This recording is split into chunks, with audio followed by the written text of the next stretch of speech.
Episode 11 of ABO Desire will take us the tension between Huang and Sheng Xiaoyu to a whole new level.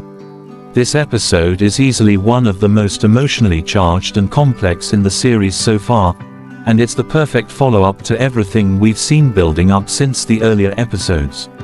What makes it so gripping is the mixture of love, manipulation, trust, and resentment all tangled up in the relationship between these two leads. And the more we watch them, the more it feels like the story is forcing both characters to reveal parts of themselves that they'd rather keep hidden. So let's dive into what makes this episode so powerful, and why it might just be the turning point in their entire relationship. The episode starts with a scene that is as tense as it is intimate. Huang arrives in Sheng Xiaoyu's reception room, sitting on his sofa with perfect posture. Already, we see Huang presenting himself as obedient, polite, and almost too well behaved. But beneath that calm exterior is someone who knows exactly what he wants. Huang isn't just here as a messenger, he's here to confront the distance and coldness that Sheng Xiaoyu has been putting between them. And the way the scene unfolds makes it clear that he won't leave without pushing for answers. What's fascinating is how vulnerable Huang makes himself look, but at the same time, how much power he carries in the conversation. When he looks at Sheng Xiaoyu with those soft, pleading eyes and asks if he's been forgiven, the audience feels the pull of his charm. We, like Sheng Xiaoyu, can see the gentleness and affection radiating from Huang. Yet underneath, there's also this razor-sharp glint in his gaze that reminds us that Huang isn't as fragile as he pretends. This duality is exactly what makes him such a captivating character, soft and submissive on the surface, but with a core of unshakable determination. Sheng Xiaoyu's response, though, is cold and cutting. He tells Huang that he never wants to see him or his letters again. He repeats, over and over, that he doesn't like it, that he isn't interested, that he's not gay and doesn't like alphas. But the way he avoids Huang's gaze, the way his body language betrays the words, suggests that there's more going on than he's willing to admit.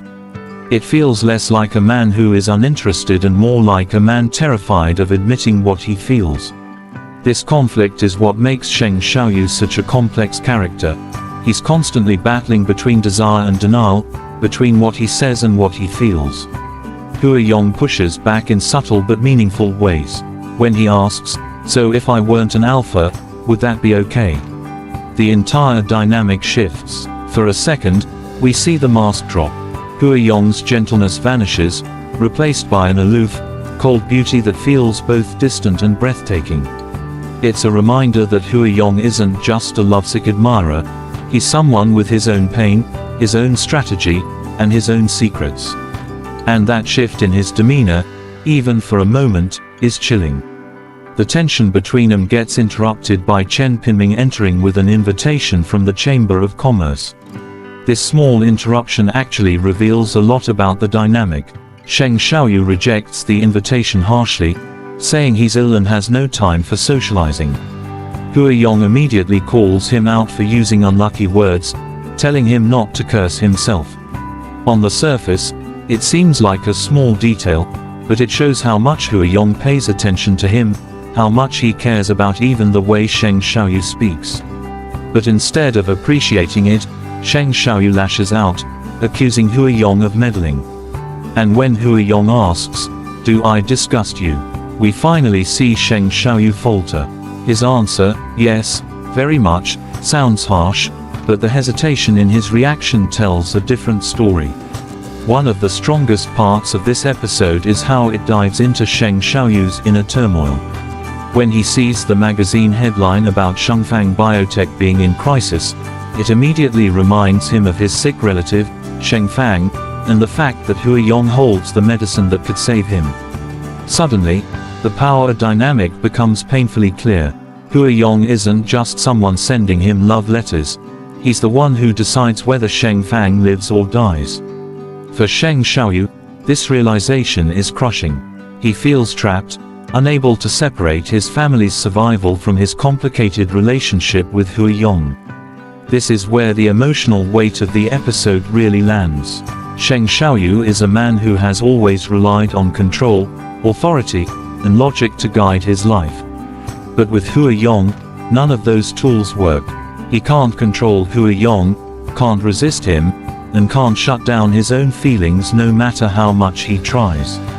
Even worse, he's realizing that everything he thought he knew about Hua Yong might be a lie. Hua Yong isn't just some powerless admirer. He's an S-level alpha who has reshaped himself, who has carefully crafted a persona that gives him both vulnerability and influence. For Sheng Xiaoyu, the uncertainty of what's real and what's a performance is devastating. The later scenes highlight this imbalance even more. As Sheng Xiaoyu heads into his meeting, Hua Yong follows him all the way to the door, refusing to break away until the very last moment. His farewell, gentle and lingering, echoes in Sheng Xiaoyu's mind even after he walks away. And this is exactly what Hua Yong does best. He stays present even in absence. Even when Sheng Xiaoyu tries to ignore him, his presence lingers like a shadow. Inside the meeting, the subtle humor of the scene lightens the tension just slightly. The researcher notices his boss zoning out, clearly distracted by thoughts of Hua Yong, and when Sheng Xiaoyu snaps back at him, it almost feels like a guilty cover-up.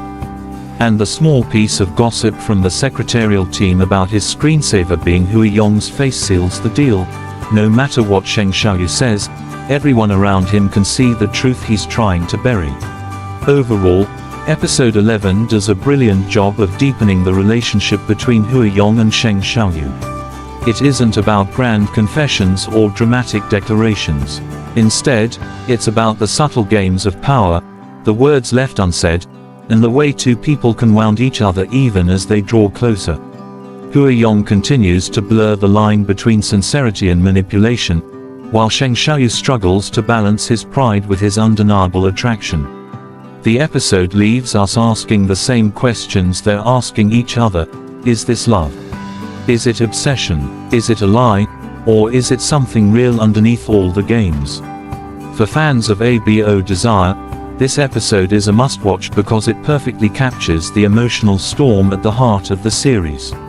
It's not just about romance, it's about control, vulnerability, and the dangerous line between dependence and desire. And with the way things are unfolding, it's clear that Hua Yong and Sheng Xiaoyu's story is only going to get more intense from here.